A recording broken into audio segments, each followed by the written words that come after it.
আছেন আপনারা? আশা করি সবাই ভালো আছেন, আমরাও ভালো আছি। তো পূর্বাজ লাইফস্টাইলের নতুন আরেকটা ব্লগে আপনাদের স্বাগত জানাচ্ছি। তো আজকে হচ্ছে গিয়ে বৃহস্পতিবার, আর এখন বাজে হচ্ছে 10:30।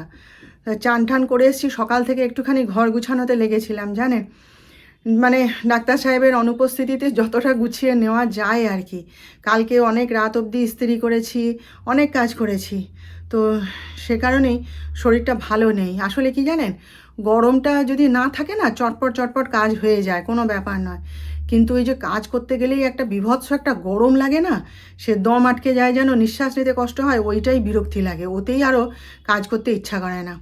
আর আমার এই ঘরটাতে তো বোধহয় মানে যত গরম আছে সব এই ঘরটার মধ্যে। এবার এসিটা যে চালিয়ে দেবো, দিয়ে দরজাটা খুলে দেবো, দিয়ে কাজ করব, এখানে তো ভেন্টিলেটার রয়েছে না, কি করে করব। তাও একটা ভেন্টিলেটার যিশু বন্ধ করে দিয়েছে, কিন্তু আর একটা বন্ধ করে দিয়েছিল, ওর বাবা আবার খুলে দিয়েছে, বলে না সব ভেন্টিলেটার বন্ধ করা যাবে না, যার ফলে অসুবিধা হয়।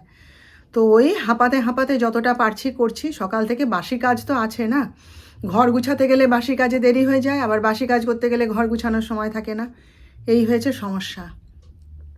আসলে কি বলুন তো, যখন মানে ডাক্তার সাহেব যখন মানে ঘরে থাকেন যখন, তখন হাতে হাতে আমার অনেক কাজ করে দেয়। হ্যাঁ, আমি যেমন বাসি কাজগুলো সারি, ও তেমনি চটপট চটপট কোনো দিন বিছানাটা তুলে দিল, কোনো দিন ঘরটা একটু গুছিয়ে দিল, কোনো দিন একটু মপ দিয়ে ঘরটা একবার টেনে দিল, এরকম করে। কিন্তু ব্যাপারটা হচ্ছে, এখন একা হাতে সব কাজ করতে হচ্ছে, তো যে কারণে কষ্টটা বেশি হচ্ছে। তো যাই হোক, করে ফেলছি টুকটাক টুকটাক করে, দেরি একটু হচ্ছে, হয় হোক, কী হবে, দেরি হবে তো বলুন। তো এই পুজোটা করে নেব, নিয়ে তারপর অর্ধেক কাজ করে ফেলেছি, বাসি কাজ করা হয়ে গেছে, এবারে চান করে পুজোটা করি, কারণ বৃহস্পতিবার তো পূজা না করলে খেতেও পাচ্ছি না। একটুখানি চা বিস্কুট খেয়ে থাইরয়েডের ওষুধ, প্রেশারের ওষুধ এগুলো খেয়ে নিয়েছি। তো এবার পুজোটা সারি, সেরে, যিশু তো অনেক রাত অবধি পড়াশোনা করে, তো ওই জন্য সকালে একটু উঠতে দেরি করে, তা আমিও আর ডাকি না যে আচ্ছা থাক। তা সেই জন্য যিশু এখনও বোধহয় ওঠেনি, আমি এখনও দরজায় ওর নক করিনি, জানি না। যাই হোক, পুজোটা করে নিয়ে তারপরে জলখাবার টাবার খাবো, মা বেটা দুজনে মিলে। তো চলুন তাহলে, আপনারা সঙ্গে থাকুন, দেখতে থাকুন। সকাল থেকে মেঘ ডাকলো, হ্যাঁ, ঝড়, কালো হয়ে গেল চারিদিক। দেখুন কোথায় কি সব পরিষ্কার হয়ে গেছে, মেঘ এখনো গুড়গুড় করছে যদিও, সব পরিষ্কার হয়ে গেছে। দেখুন আলো ফুটে গেল। কবে যে একটু বৃষ্টি হবে না, প্রাণটা যেন বেরিয়ে যায় জানেন। প্রতিদিন সকালে ঘুম থেকে উঠেই যে গরম, কি যে কষ্ট না, ভাল লাগে না। কি জানেন, কাজ করছি ঠিক আছে, কিন্তু কোমরটায় কদিন ধরে এত যন্ত্রণা হচ্ছে না, ভলিনি লাগাচ্ছি, তারপরে আরও সব মুভ লাগাচ্ছি, কিছুতেই কিছু হচ্ছে না, কোমরে এত ব্যথা হচ্ছে না। আর ওই জন্য মানে যত কাজ করছি তত ব্যথা হচ্ছে। কিন্তু আসলে কি ব্যাপারটা বলুন তো, আমাকে না, আমি বুঝতে পারছি আমাকে আবার এক্সারসাইজটা শুরু করতে হবে। ওরম করে হবে না, ঘরে যে এক্সারসাইজ করছি না ওতে হবে না, জানেন তো।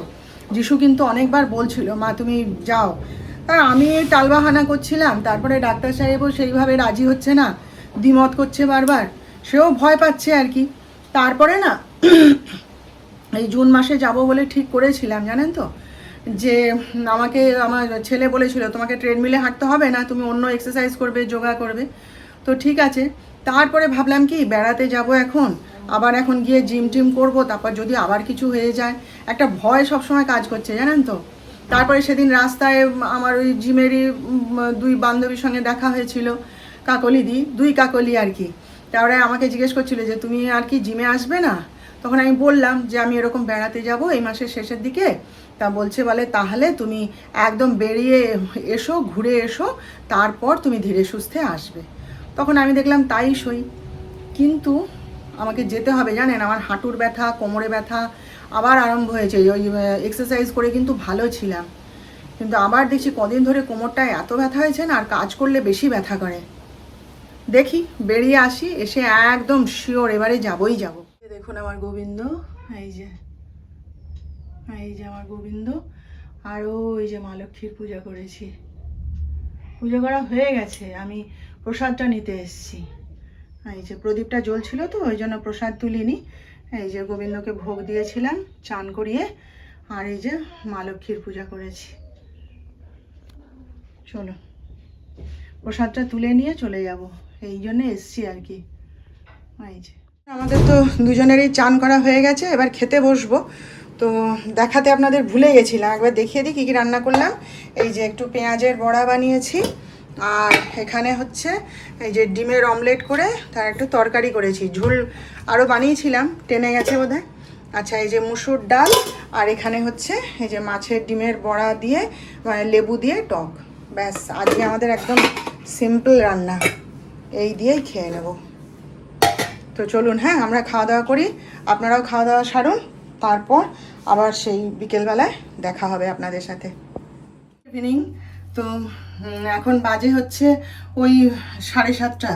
তো সন্ধ্যা দিয়ে উঠে একটুখানি পাড়ার দোকানে গেছিলাম, জানেন টিপ টিপ করে বাইরে বৃষ্টি হচ্ছে, খুব জোরে পড়ছে না, তো টিপ টিপ করে পড়ছে। আজকে একটুখানি বাজার যাওয়ার কথা ছিল জানেন, কিন্তু ওই বৃষ্টি দেখে আর মানে যেতে ইচ্ছে করলো না। যা শুয়ে পড়েছি, শরীরটাও সকাল থেকে ভালো ছিল না, ওই জন্য আর গেলাম না। তো দেখি কালকে যাব, তাড়াহুড়ো কিছু নেই। তা ওই ঘরে কতগুলো জিনিস ছিল না, তারপরে চানাচুর ছিল না, তারপরে আমি এবার কি করেছি জানেন তো, ডাক্তার সাহেবকে যে দোকান বাজারের লিস্টটা করে দিয়েছিলাম তার মধ্যে ভীম বারটা লিখতে ভুলে গেছি। তো সেই এখন আমার কাছে যে কটা ছিল সেটা দিয়ে এতদিন চললো, এবার শেষ হয়ে গেছে। এখন ওই ভীম বার আনতে কি আর আমি বাজারে যাব? সে সব ডাক্তার সাহেব এসে আবার নিয়ে আসবে। আমি তাই এই পাড়ার দোকান থেকে টুকিটাকি যে জিনিসগুলো আমার দরকার সেইটুকু একটু নিয়ে এলাম আর কি। নিয়ে এসে এই যে এখন চা বসিয়েছি, আমি আর যিশু মিলে খাবো। আগে চাটা খাই, তারপর আবার আপনাদের সাথে কথা বলছি। চাটা না খেলে মেজাজ ঠিক হবে না, বুঝলেন তো, এটা আগে খেয়ে নিই। তো রাত 9টা বাজে। তো আজকে আমি একটা বিশেষ কাজে লেগেছি জানেন, এই একটুখানি বিশ্রাম নিতে এসেছি আর কি। এক নাগাড়ে করে যাচ্ছি, তো সেই চাটা খাওয়ার পর আজকে আমি ওই ঘরটায় লেগেছি, বুঝলেন। ওই ঘরটা মানে আমার যেটা ঠাকুর ঘর, সেই ওই ঠাকুর ঘরটা হচ্ছে মানে ওটা ঠাকুর ঘর কাম আমার হাজব্যান্ডের অফিস ঘর, বুঝলেন তো।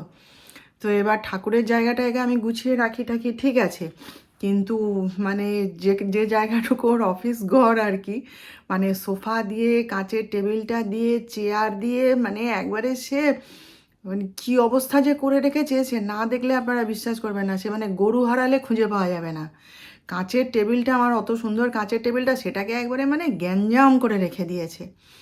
এবার আমার তো হাত দেওয়ার উপায় নেই, হাত দিলে তো একদম ব্যাস, মানে যতক্ষণ ওরা নোংরা হয়ে আছে না ঠিক আছে, ও তাকেও দেখবে না। আর যেই আমি ওটায় হাত দেবো, গুছাবো, এ করবো না, ব্যাস এবার ব্যাঙের মতো লাফাতে শুরু করবে। সঙ্গে সঙ্গে ও সব জিনিস হারিয়ে যাবে, এটা খুঁজে পাচ্ছি না, ওটা খুঁজে পাচ্ছি না, এটা টেবিলে ছিল, তুমি কোথায় রেখেছো, শুরু হয়ে যাবে। সে তো হাত দেওয়ার আমার উপায় নেই। তারপরে এদিকে টুল দিয়ে, চেয়ার দিয়ে মানে ভর্তি করে রেখে দিয়েছে। তারপরে আমি কালকে আবার সেই রাত্রি 12:30টার সময় ইস্ত্রি করেছি, জানেন তো, প্রায় 1:30টা অবধি। মানে গাদা গাদা ইস্ত্রি, এক ব্যাগ ভর্তি হয়ে এখানে আরও পড়ে আছে। তা সত্ত্বেও এবার আলমারি থেকে এ থেকে ও থেকে এবার সব বেড়াতে যাবে। তারপরে ডাক্তার সাহেবের জামা কাপড়, সেগুলো ইস্ত্রি করা হচ্ছে না, পড়েছিল। এবার যিশু বেড়াতে যাবে, মা নিজে করবে না, মা এই শার্টটা ইস্ত্রি করে দাও, মা এটাই করে দাও, ওই করে দাও, টুকটাক টুকটাক লেগেই আছে। তো সেই সব কালকে অনেক ইস্ত্রি করেছি। তো সেই সব জামা কাপড় সোফার উপরে ডাই হয়েছিল, সেগুলোকে আর সকাল থেকে আর তোলা হয়নি।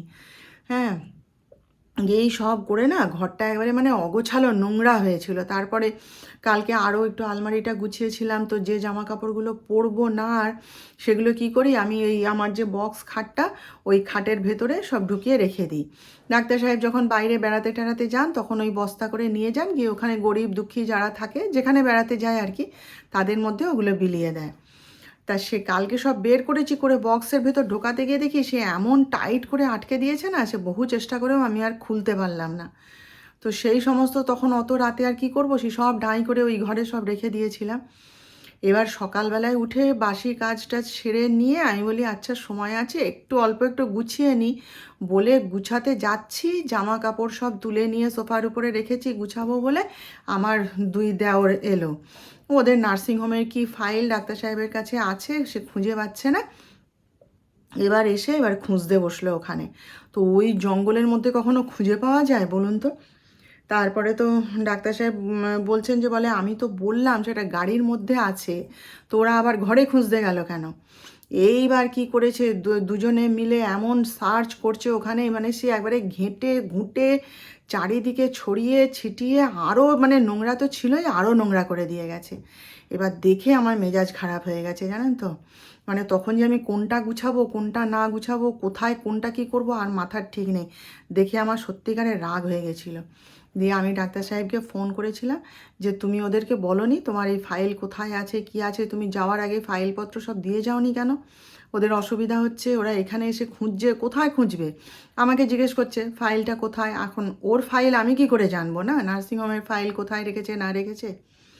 সে পুরো ঘেঁটে ঘুঁটে একবারে মানে চারিদিক ধ্বংস করে দিয়ে গেছে। দেখে ওই সমস্ত দেখে আমার মাথা খারাপ হয়ে গেছে। মানে যিশুও দেখে চুপচাপ হয়ে গেছিলো। আমি বলি এখন থাক, এখন ওই সমস্ত যদি আমি ধরি তাহলে এদিকে আমার রান্না বান্না বাকি কাজকর্ম সবে দেরি হয়ে যাবে বলে দিয়ে আর ওগুলোতে আর হাত দিইনি, যেমন ছিল তেমনি পড়েছিল। তাই সন্ধ্যাবেলায় চাটা খেয়ে ওই লেগেছি আর কি। তো একসাথে কি আর অত পারা যায়? কি অবস্থা করে রেখেছে জানেন?